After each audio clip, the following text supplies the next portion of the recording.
वो फैसला हमें नजर नहीं आ रहा है। आप क्या समझते हैं? 47 वालों को किसी सूरत नहीं छोड़ेगी। आज शाम को या कल फैसला होने वाला है। कमीशन इस मरतबा जमहूरियत का गला नहीं। नाज़रीन, मैं उमर खान, आप देख रहे हैं आवाज़ बलूचिस्तान। आज हमारे साथ एक डॉक्टर मायनाज, डॉक्टर अली नवाज साहब हमारे साथ बैठे हैं, हमारे मेहमान हैं। 5 तारीख को इलेक्शन हुए, ज़राए के मुताबिक इस इलेक्शन में भी धांधली हुआ, हमेशा धांधली होते हुए नज़र आ रहे हैं। आज इसी हवाले से हम डॉक्टर साहब से बात करेंगे। डॉक्टर साहब, ये जमहूरियत की जो दावा करते हैं, साथ ये भी सुनने में आ रहा है कि PB 45 में जो गुज़िश्ता 20 दिन हुए मेरे ख्याल में इलेक्शन हुआ था, तो सर इसकी अभी तक कोई हमें ऐसा खबर नहीं मिली, इसका फैसला आ जाए ना कि जो जीता हुआ है सच और हक के साथ है, वो फैसला हमें नज़र नहीं आ रहा है। आप क्या समझते हैं? जी उमर भाई, शुक्रिया। मैं आपका और आपके काविशों का मिन्नतवार और मशकूर हूँ कि आपने हमें इस काबिल समझा। देखिए, जमहूरियत को, बल्कि जमहूरियत का गला घूंटा गया है। जिस तरह 8 फरवरी 2024 को इलेक्शन हुए थे, जिसमें जमीयत के उम्मीदवार ने बड़े वाज़े अक्सरियत से जीता था, मगर उसे फॉर्म 47 की शक्ल में अली मदद और पीपल्स पार्टी को दिया गया। हमारा मौक़िफ़ ये था कि हमारा जो फॉर्म 45 का रिज़ल्ट है वो ओरिजिनल है, और जिसे जितवाया गया है इसे 2 नंबर फॉर्म 45 उसने बनाए थे। और ये केस हमने माशाल्लाह इलेक्शन कमीशन में, फिर ट्रिब्यूनल में, फिर सुप्रीम कोर्ट ने हमने ये साबित कर दिया। और सुप्रीम कोर्ट के ये वाज़े जजमेंट है कि जो 8 फरवरी का जो जीता हुआ पीपल्स पार्टी का उम्मीदवार है अली मदद, इसने जाली फॉर्म 45 जमा किए थे।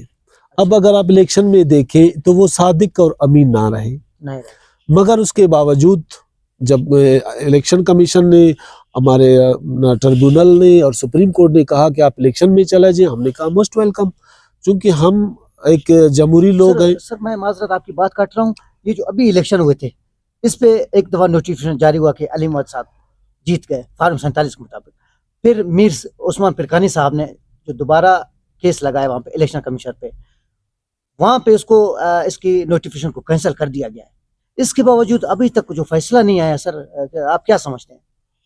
देखिए, 5 जनवरी को इलेक्शन हुआ था, इसमें भी जो है ना जमीयत के उम्मीदवार मीर उस्मान पिरकानी ने एक बड़ी अक्सरियत से इस सीट को लीड किया गया था, और हमने लीड भी किया था।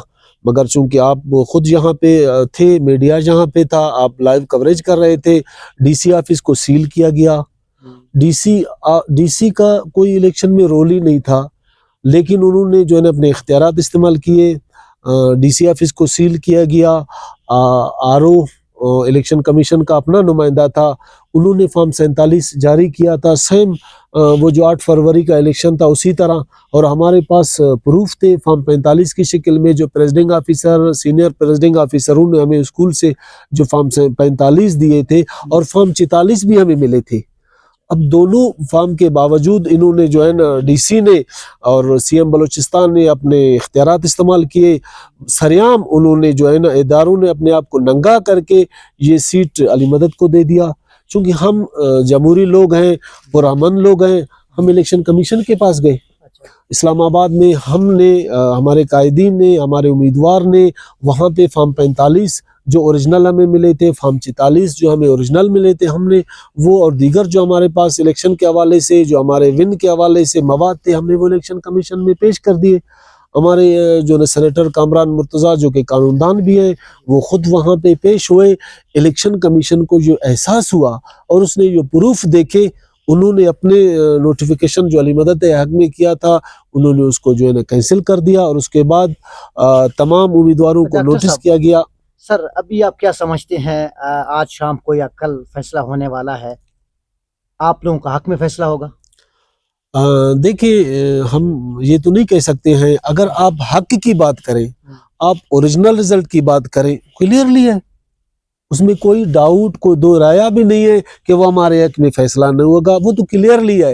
लेकिन चूंकि आपको पता है यहाँ पे रात को जो है ना रिजल्ट तब्दील किए जाते हैं, यहाँ पे डायरेक्शन मिलते हैं। अगर इलेक्शन कमीशन अपने साख को बचाने के लिए अगर वो ओरिजिनल रिजल्ट का ऐलान करता है तो क्लियरली है जो हमारे हक में है। अगर वो फिर अपने जो है ना इलेक्शन कमीशन आरओ को, जो कि इलेक्शन कमीशन का नुमाइंदा था, उसको बचाने के लिए, वो अपने हुकूमत के डायरेक्शन के लिए, या चीफ इलेक्शन कमीशन अपने ओहदे को बचाने के लिए डायरेक्शन पे चलता है, फिर तो कुछ भी यहाँ हो सकता है। लेकिन हम पुरुमीद हैं कि इंशाल्लाह ये फैसला हमारे हक में रहेगा, क्योंकि हमें तमाम पोलिंगों से जो रिज़ल्ट मिला है फॉर्म 45 वो ओरिजिनल रिज़ल्ट है, वो ओरिजिनल फॉर्म है, वो ओरिजिनल फॉर्म 45 है, वो इलेक्शन का मवाद है। उनमें हमारे तरफ से कोई छेड़छाड़ तक नहीं की गई। हमने वो जब में मिले थे हमने आके दे दिए। तो इंशाल्लाह हम पुरुमीद हैं कि इलेक्शन कमीशन इस मर्तबा जमहूरियत का गला नहीं घोंटेगा। डॉक्टर साहब, अगर इस दफ़ा भी कोई फैसला, अगर खुदा ना खास्ता, पहले तो आप भी उम्मीद करते हैं, मैं भी करता हूँ, अवाम ने भी वोट दिया, वो भी उम्मीद रखते हैं कि इंशाल्लाह फैसला मीर उस्मान साहब के हक में आएगा। खुदा ना खास्ता का फैसला नहीं आता है तो क्या लाएअमल होगा आप लोगों का? क्या आप लोग दोबारा एहतजाज करेंगे या फिर आप लोग कोई ऐसा लाएअमल तय करेंगे ताकि ये सीट आप लोग अपना तरफ या अपनी जानिब ले आए?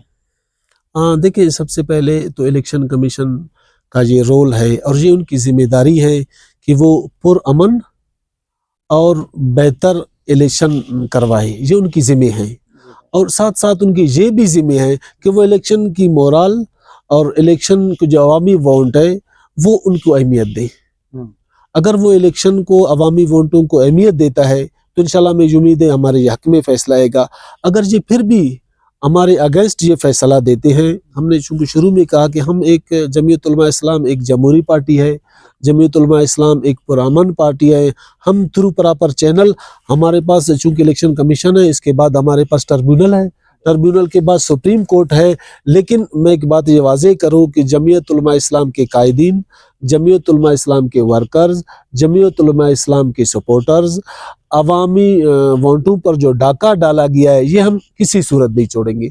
चाहे हमें दोबारा बल्कि तीसरी बार अगर इलेक्शन में आना पड़ता है, मोस्टवा हम फिर भी तीसरी बार इलेक्शन के लिए तैयार है, लेकिन हम एक डाकू को, फॉर्म 47 वालों को किसी सूरत नहीं छोड़ेंगे।